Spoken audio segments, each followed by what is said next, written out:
May bagong ipakikilala si Bea sa mga tagahanga nito. Exciting daw at sana'y tangkilikin. Marami nga ang nag-aabang kung anong estado ng puso ngayon ni Bea.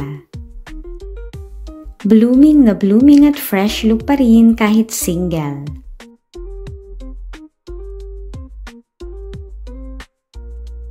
May mga rumors na exclusively dating na siya sa isang non-showbiz guy.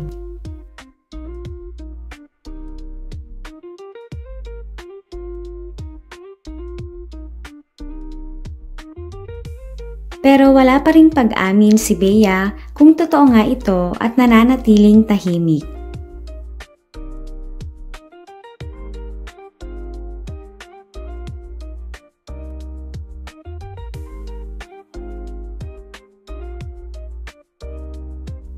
Sabi naman ng ibang fans, mas okay daw na gawin na lang private ang kanyang love life.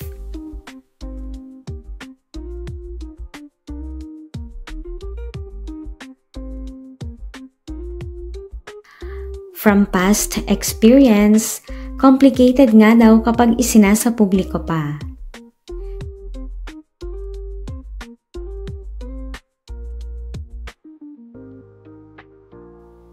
Kaya irespeto na lang kung decision ni Bea na gawing private ang future relationship.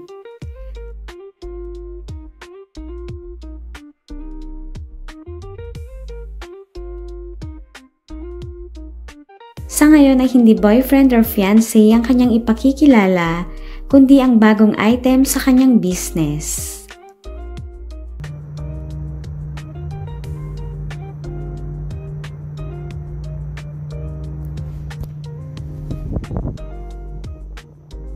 Marami ang sumuporta sa negosyo ni Bea, maging ang mga kapwa-artista.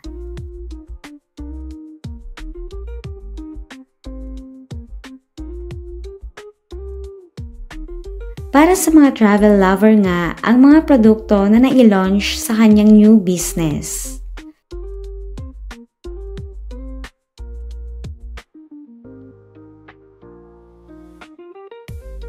Business-minded nga talaga si Bea. Bukod sa pag-aartista, ay gusto niya raw pasukin din ang pagnenegosyo. At ito ang napili niya dahil isa rin siyang mahilig mag-travel.